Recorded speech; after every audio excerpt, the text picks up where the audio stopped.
This is the VOA Special English Development Report. UNICEF is appealing for more than $1 billion in aid for women and children around the world.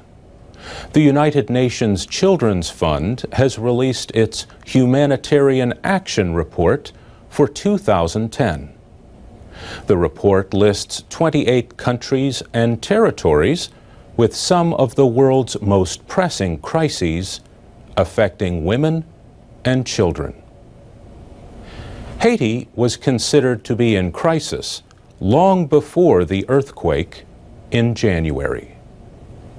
The Deputy Executive Director of UNICEF, Hilda Johnson, says the quake has only made the need for aid more immediate. But she says children all over the world have the right to the same assistance.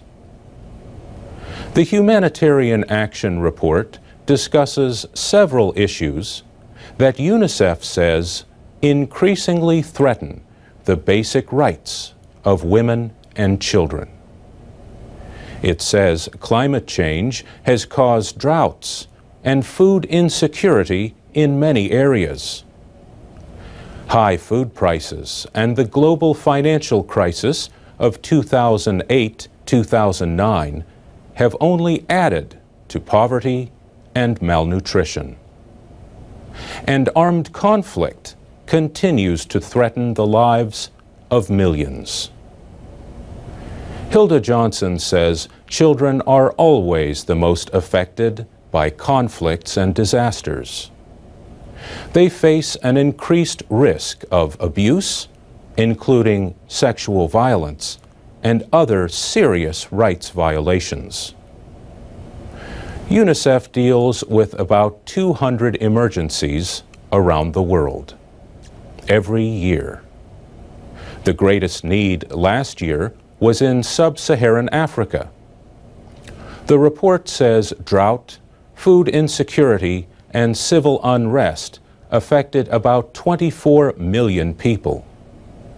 Violence and displacements of people were especially bad in Sudan, Chad, the Democratic Republic of Congo, and the Central African Republic. In Asia, UNICEF expects its financial assistance needs to more than double this year. This is partly the result of adding Pakistan and the Philippines to the latest report. In Pakistan, it says more than 2 million people have been forced from their homes by the conflict in the Swat Valley and other areas of the Northwest. And in the Philippines, more than 200,000 people are still living in shelters after severe storms last year.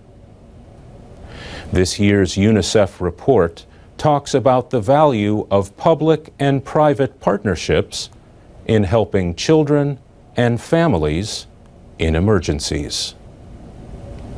And that's the VOA Special English Development Report. For a link to the UNICEF report listing the 28 countries and territories in crisis, go to voaspecialenglish.com.